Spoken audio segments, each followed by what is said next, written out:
ಇವತ್ತಿಡೀ ಕರ್ನಾಟಕದಲ್ಲಿ ರಾಜಕೀಯ ಕಾವು ಏರ್ತಾ ಇದೆ. ಭಾರತೀಯ ಜನತಾ ಪಾರ್ಟಿ ನಮ್ಮ 224 ಕ್ಷೇತ್ರಗಳಿಗೂ ಅಭ್ಯರ್ಥಿಗಳ ಘೋಷಣೆ ಮಾಡಿದೆ. ಇವತ್ತು ಚುನಾವಣೆ ಅಭ್ಯರ್ಥಿ ನಾಮಪತ್ರ ಸಲ್ಲಿಸುವ ಕೊನೆಯ ದಿನ. ವಿಶೇಷವಾಗಿ ದಕ್ಷಿಣ ಕನ್ನಡ ಜಿಲ್ಲೆಯ 6 ವಿಧಾನಸಭಾ ಕ್ಷೇತ್ರಗಳಲ್ಲಿ ಈಗಾಗಲೇ ನಾಮಪತ್ರ ಸಲ್ಲಿಕೆ ಆಗಿದೆ. 2 ವಿಧಾನಸಭಾ ಕ್ಷೇತ್ರ ಉಳ್ಳಾಲ, ಮಂಗಳೂರು ವಿಧಾನಸಭಾ ಕ್ಷೇತ್ರ ಮತ್ತು ಪುತ್ತೂರು ವಿಧಾನಸಭಾ ಕ್ಷೇತ್ರ ಇವತ್ತಿದೆ. ಅಭೂತಪೂರ್ವವಾಗಿರ್ತಕ್ಕಂಥ ಕಾರ್ಯಕರ್ತರ ಉತ್ಸಾಹ, ಜನರ ಬೆಂಬಲದ ಜೊತೆ ಇವತ್ತು ನಮ್ಮ ಹೊಸ ಅಭ್ಯರ್ಥಿಯಾಗಿರ್ತಕ್ಕಂಥ ಆಶಾ ತಿಮ್ಮಪ್ಪನವರು ನಾಮಪತ್ರ ಸಲ್ಲಿಕೆಯನ್ನು ಮಾಡಿದ್ದಾರೆ. ಈ ಕ್ಷೇತ್ರದಲ್ಲಿ ಕಳೆದ ಬಾರಿ ಶಾಸಕರಾಗಿರ್ತಕ್ಕಂಥ ಸಂಜೀವ ಮಠಂದರು ಅಭೂತಪೂರ್ವವಾಗಿರ್ತಕ್ಕಂಥ 2,000 ಕೋಟಿಗಿಂತಲೂ ಹೆಚ್ಚು ಅನುದಾನಗಳನ್ನು ತಂದು ಅಭಿವೃದ್ಧಿ ಕಾರ್ಯ ಮಾಡೋದ್ರಿಂದ ಜನ ಭಾರತೀಯ ಜನತಾ ಪಾರ್ಟಿ ಪರವಾಗಿರ್ತಕ್ಕಂಥ ಕ್ಷೇತ್ರ ಇದಾಗೋದ್ರಿಂದ ಈ ಬಾರಿ ಆಶಾ ತಿಮ್ಮಪ್ಪನವರ ವ್ಯಕ್ತಿತ್ವ, ಅವರ ಭಾರತೀಯ ಜನತಾ ಪಾರ್ಟಿ ಮೋದಿ ಚಿಂತನೆಯಿಂದ ಇವತ್ತು ಅಭೂತಪೂರ್ವವಾಗಿರ್ತಕ್ಕಂಥ ಗೆಲುವು ಈ ಕ್ಷೇತ್ರದಲ್ಲಿ ಆಗುತ್ತೆ. ಆಶಾ ತಿಮ್ಮಪ್ಪ ಅವರು ಗೆಲ್ತಾರೆ. ಇವತ್ತು ನಮ್ಮ ಇಡೀ ಜಿಲ್ಲೆ 8 ಕ್ಷೇತ್ರಗಳಲ್ಲಿ ಭಾರತೀಯ ಜನತಾ ಪಾರ್ಟಿ ಗೆಲುವಾಗುತ್ತೆ.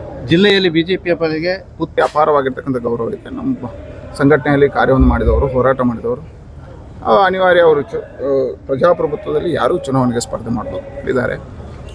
ಎಲ್ಲ ಭಾರತೀಯ ಜನತಾ ಪಾರ್ಟಿ ಎಲ್ಲವನ್ನು ಗಮನಿಸಿದೆ. ಭಾರತೀಯ ಜನತಾ ಪಾರ್ಟಿ ಕಾರ್ಯಕರ್ತರ ಪರಿಶ್ರಮ, ರಾಷ್ಟ್ರೀಯ ಚಿಂತನೆ ಇದರ ಆಧಾರದಲ್ಲಿ ಈ ಕ್ಷೇತ್ರವನ್ನು ಗೆಲ್ಲುವುದಕ್ಕೆ ಪ್ರಯತ್ನಗಳನ್ನು ಇವತ್ತು ಕಾಂಗ್ರೆಸ್ ಮತ್ತು ಭಾರತೀಯ ಜನತಾ ಪಾರ್ಟಿ ವೈಚಾರಿಕವಾಗಿರ್ತಕ್ಕಂಥ ಹೋರಾಟವನ್ನು ಮಾಡಿದೆ. ನಮ್ಮದೇ ಕಾರ್ಯಕರ್ತರು ಇದ್ದಾರೆ, ಅವರನ್ನು ಮನವೊಲಿಸುವಂಥ, ಅವರಿಗೆ ಗೌರವ ಕೊಡ್ತಕ್ಕಂಥ ಎಲ್ಲ ಕಾರ್ಯಗಳನ್ನು ಪಾರ್ಟಿ ಮಾಡಿದೆ.